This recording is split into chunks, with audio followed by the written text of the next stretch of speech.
Shalom, shalom, que la grâce, la paix, la faveur, la vie en abondance vous soit accordée en ce nouveau jour au nom puissant de notre Seigneur Jésus. Bienvenue à notre espace de partage, le pain quotidien. Depuis le début de ce mois, nous parlons de devenir une nation puissante. Cette semaine, nous abordons le conseil de puissante nation et aujourd'hui, je voudrais nous exhorter sur vivre l'unité. Avec pour texte de base le psaume 133, le verset 1 qui dit « Voici, ô qu'il est agréable, qu'il est doux pour des frères de demeurer ensemble. » Dans d'autres versions, vous allez voir qu'il est doux pour des frères de vivre l'unité. Amen. L'une des dernières recommandations de Paul aux Corinthiens est celle-ci. Ayez un même sentiment. Et le dernier souhait qu'il leur adresse est le suivant. Que la communion du Saint-Esprit soit avec vous tous. Nous pouvons le voir dans 2 Corinthiens chapitre 13, les versets 11 et 13. Dans les jours actuels, au milieu d'un monde toujours et de plus en plus égoïste et dur, une des précieuses bénédictions que Dieu met à notre disposition se trouve dans la réalisation pratique de l'amour fraternel. Bien-aimés, ne laissons pas échapper cette inestimable ressource. Amen. Et le réveil que le Seigneur a produit dans son Église avant son retour, c'est l'amour fraternel. Nous parlons beaucoup dans nos rassemblements de communion. Et nous devons craindre d'en faire quelque chose de tout extérieur, au lieu que cela soit pour nous quelque chose d'intérieur. Donc, au lieu d'abuser de ce mot, connaissant mieux la réalité de la communion fraternelle, on n'en jouit qu'au prix d'une vigilance continuelle et dans la mesure où chacun se tient près du Seigneur. Il est donc pour toi, mon frère, ma soeur, nécessaire de te laisser sonder par la parole sur ce point, car nous ne sommes jamais portés à déplorer le manque d'amour de nos frères que lorsque nous en sommes nous-mêmes les plus dépourvus. Voici qu'il est bon, qu'il est agréable pour des frères, qu'il est agréable que des frères habitent unis ensemble.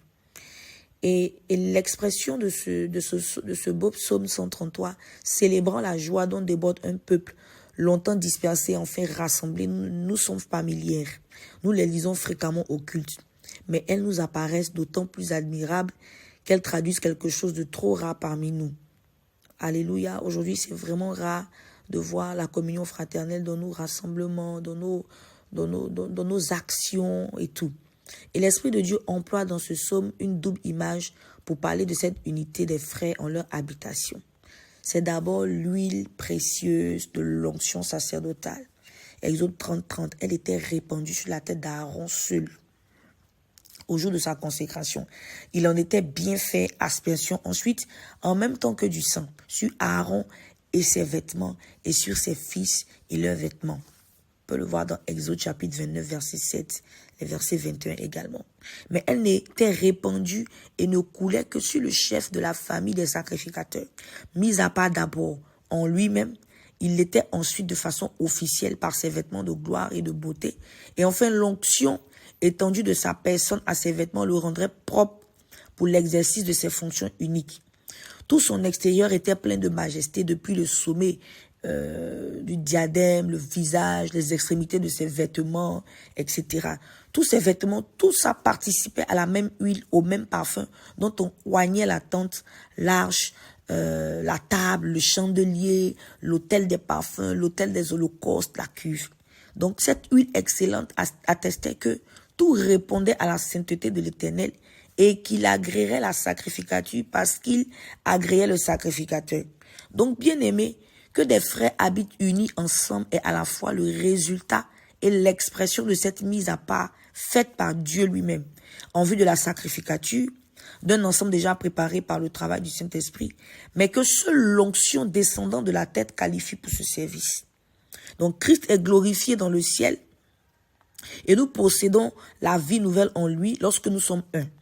Et le Saint-Esprit répandu à la suite de cette glorification ou de l'exaltation de Christ fait descendre sur nous tous le même parfum de la parfaite satisfaction trouvée par Dieu lui-même en Christ.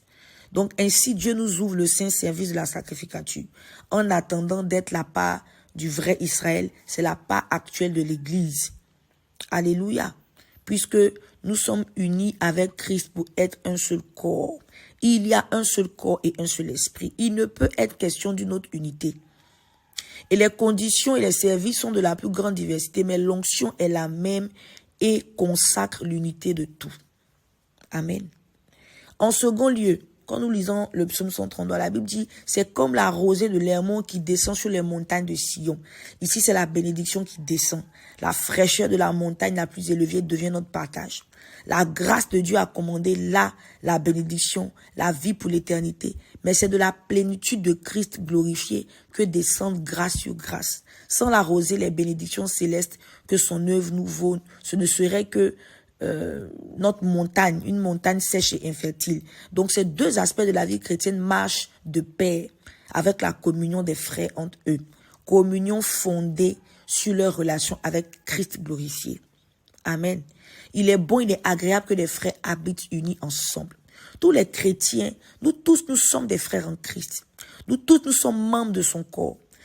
Mais des frères peuvent être dispersés. Et les Israélites le sont présentement aujourd'hui. Mais nous, les chrétiens, nous sommes devenus unis parce que nous vivons et nous marchons selon l'Esprit de Dieu. Dieu nous a fait connaître la grâce de cette unité au travers de sa parole. Alléluia.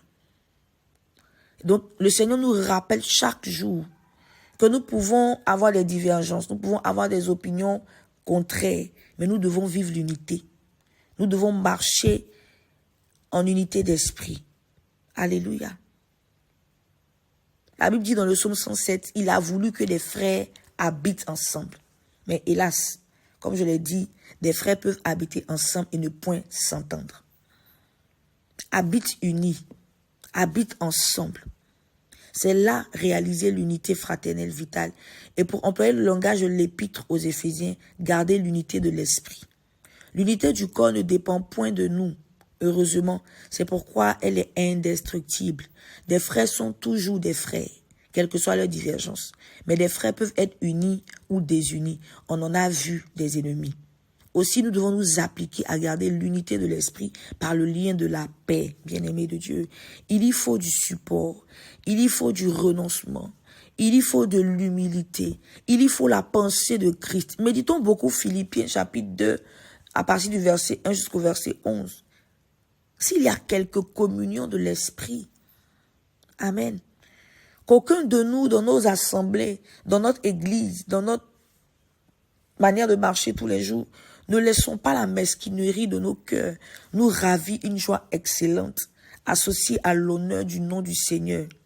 Ne laissons pas nos divergences, ne laissons pas nos états d'âme, ne laissons pas la pression que nous vivons nous ravir cette gloire à celui qui est mort pour nous rassembler en un, nous les enfants de Dieu dispersés. Que chacun de nous puissions vivre l'unité et la paix au nom de Jésus. Bénédiction.